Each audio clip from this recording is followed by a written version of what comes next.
नमस्कार। लोक संवर्धन यूट्यूब चैनल आपके लिए लाता है नित नए कहानियाँ, लोक आदर्श से जुड़ी हुई कहानियाँ, समाज में के लिए कहानियाँ। आप देखते रहिए, सुनते रहिए लोक संवर्धन। आज की कहानी है हनुमान जी महाराज ने किस तरह से भीमसेन के अहंकार को तोड़ दिया। एक बार की बात है कि भीमसेन सहित पांडव वन में वास करते थे और भीम को अपने बल पौरुष का अहंकार हो गया था।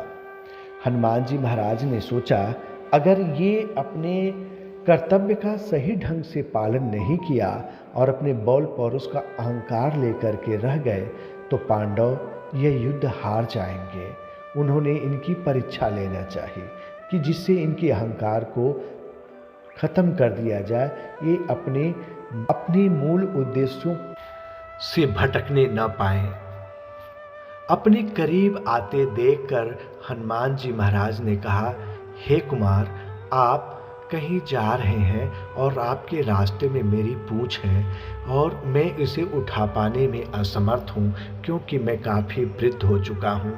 आप इसे हटाने कर अपने मार्ग को प्रशस्त कर लें जिससे आपको कोई कठिनाई न हो। भीमसेन कपि की बातों को सुनकर उन्हें एहसास हुआ कि इस वृद्ध व्यक्ति की मदद करनी चाहिए। उन्होंने अपने बाएं हाथ का प्रयोग करते हुए उनकी उठाने की कोशिश करते रहे। जब उन्हें लगा कि मेरे एक हाथ से ये पूंछ नहीं हटाया जा सकता है, और उन्होंने अपने दोनों हाथों से पूंछ हटाने की लाख कोशिश करते रहे।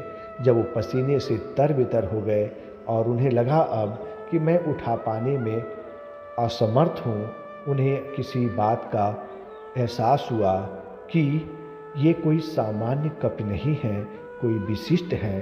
वो कपि महाराज के समक्ष निवेदित भाव से याचना की, हे कपिश्रेष्ठ, आप जो भी हों, जिस रूप में हैं, अपने मूल स्वरूप में दर्शन देकर मुझे मेरे अहंकार से मुक्त करें। आपका दर्शन कर मैं जीवन धन्य करूं। यह सुनकर हनुमान जी महाराज अपने मूल स्वरूप में आए, जिन्हें देखकर भीमसेन को अति प्रसन्नता प्राप्त हुई और क्षमा प्रार्थी स्वरूप उनके श्री चरणों में झुक गए। उन्होंने कहा कि हे भीम, तुम जिस उद्देश्य के लिए आए हो उस उद्देश्य से भटक रहे थे। तुम्हें अपने बल पौरुष का अहंकार हो गया था। उस अहंकार को खत्म करना हमारा कर्तव्य था और इसी कारण मैं इस रूप में आकर तुम्हारे मार्ग में अवरोध बना था।